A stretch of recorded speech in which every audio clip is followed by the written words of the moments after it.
Hey everybody, I'm Chef Tom with All Things Barbecue, and today we're making pastrami. The first step in making pastrami is building that brine and getting the brisket into the brine. So we're gonna travel back in time about 6 days right now, and I'm gonna show you how to make the brine.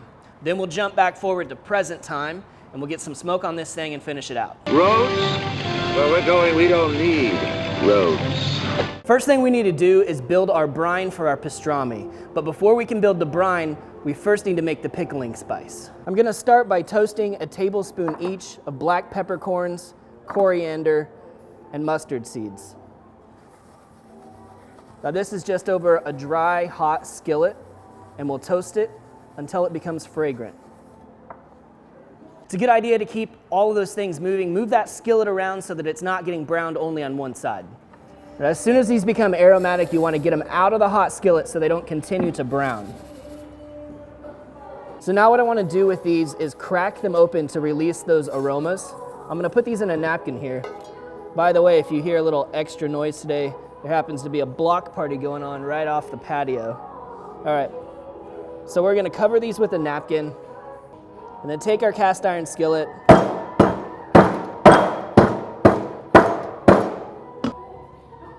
and we just want to break some of this stuff open a little bit. We could use a little more.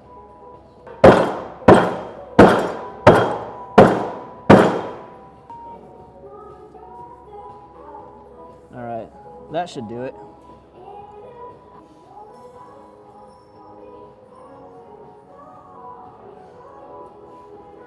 Now I'm gonna add the remaining pickling spice ingredients to the cracked toasted spices. You got a tablespoon each of red chili flakes, allspice berries, whole cloves, and a teaspoon each of ground ginger and ground mace. Also need a couple of bay leaves. I'm just gonna tear these up.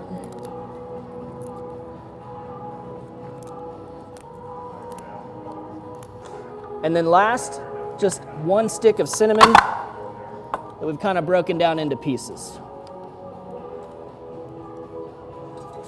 All right, that is our pickling spice. Now for the brine, I've got a pot with a gallon of water in it that we're gonna bring to a boil and add the other ingredients. So here we have a cup and a half of kosher salt, 1 cup of white sugar, 4 teaspoons of pink pickling salt. This is the curing salt from LEM Backwoods with the sodium nitrate in it. And then for our flavoring agents, I've got 10 cloves of crushed garlic and a 1/4 cup of that pickling spice. So like I said, we just want to bring this to a boil to dissolve all of that salt, all of that sugar, and awaken all of those flavors and really allow those to bloom.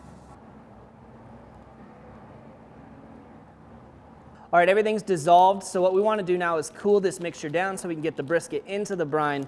Now I've got about 8.5 pounds of ice, which is equivalent to a gallon, roughly, a gallon of water. So we're gonna put this in our briner bucket.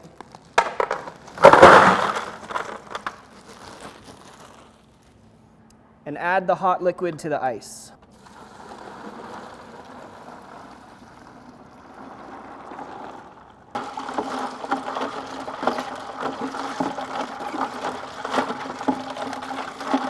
Now that the brine's cooled down, we can add our brisket to the brine. And the brisket that we're using is the brisket flat. I started out with a whole packer brisket and trimmed this one out. If you want to find out how to do that, you can check out our competition brisket video. So this is about 7.5 pounds of brisket flat. And we're gonna see if this is enough liquid to submerge it.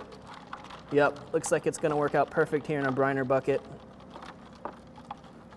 And I love using this briner bucket because it's got the plate that allows it to stay completely submerged all the way underneath so that nothing is exposed.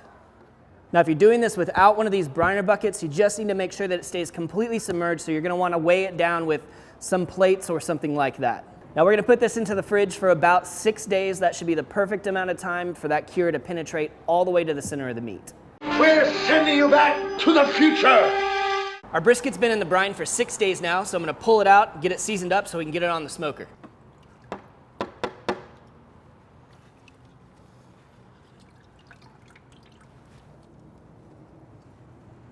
Before I can get the season up though, I need to run it under some cold water to make sure we get all that excess salt off of the outside.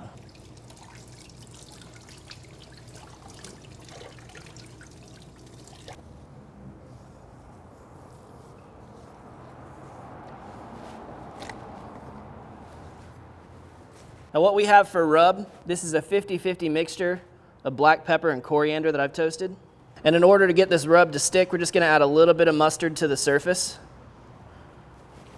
Nice thin layer.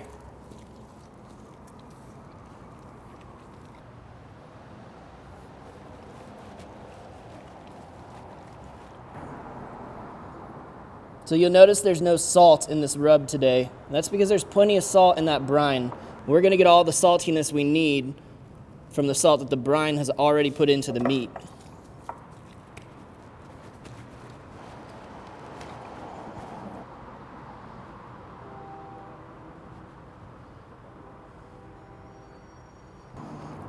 So a 1/4 cup each of the black pepper and the coriander, perfect amount for this nice big flat.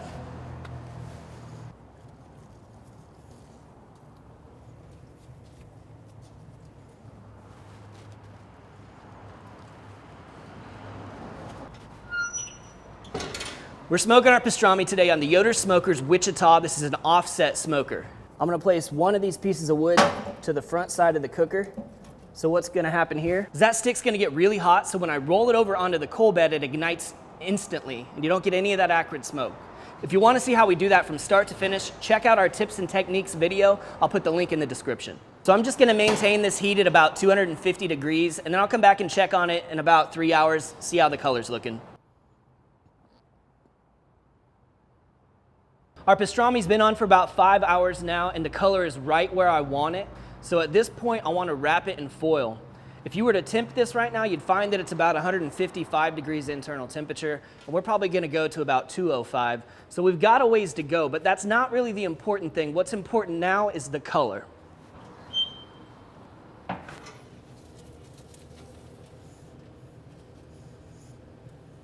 That nice cherry color from the cherry wood just adds a little bit of redness to it. It's not terribly dark, but that's fine. That's where I want to stop it today.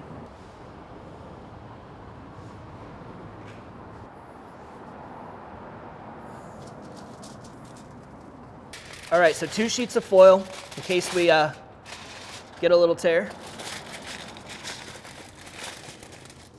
I'm gonna wrap this as tight as possible. That way we don't lose any of our bark.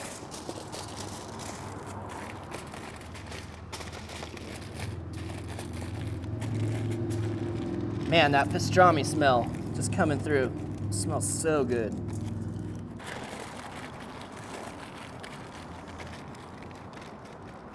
Now I'm gonna go straight back onto the pit with it and increase the temperature just a little bit.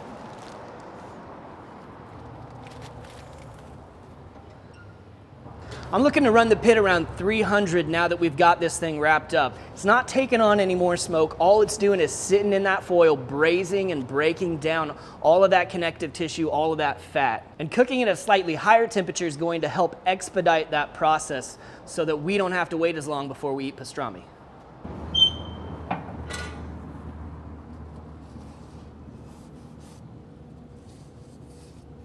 All right, I've been keeping an eye on this recently. We're about 8.5 hours in now, and I feel like we're probably done. I'm testing for doneness by probing this.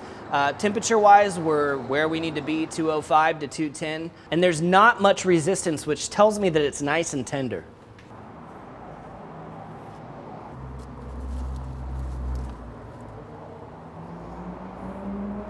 Even just picking this up in the package, you can see just how flexible that is.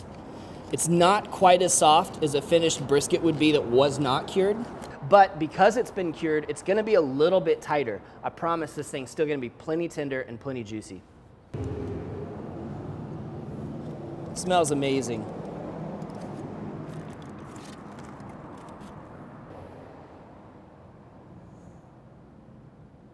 Now you've got a couple of options at this point. If you're eating your pastrami the day that you prepare it, you'll want to give it at least 30 to 60 minutes before slicing into it. Let the juices redistribute throughout that piece of meat. Alternatively, you could totally cool this down all the way, put it in the fridge, let it get cold. And then you can slice it as thick or thin as you want while it's cold, and it'll hold its shape better. I'm not gonna wait that long. We're gonna slice into this thing tonight. So we'll be back in just a little bit.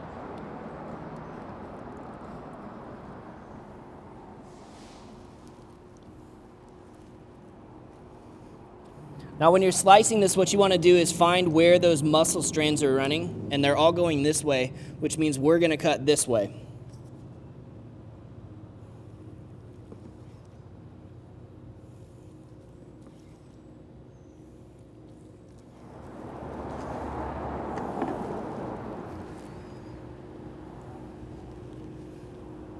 Nice. Pink all the way through to the center, which tells us it's fully cured.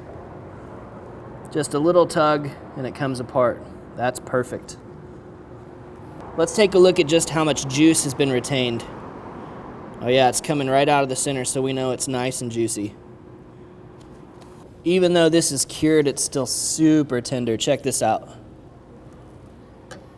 That's the perfect hang on that. The perfect tenderness. And as for the flavor, pastrami perfect. God, I love pastrami. So one more crucial thing, whatever you do, do not throw out this juice. There is so much flavor in here, and you can store these slices in here for now and reheat it with the juice later.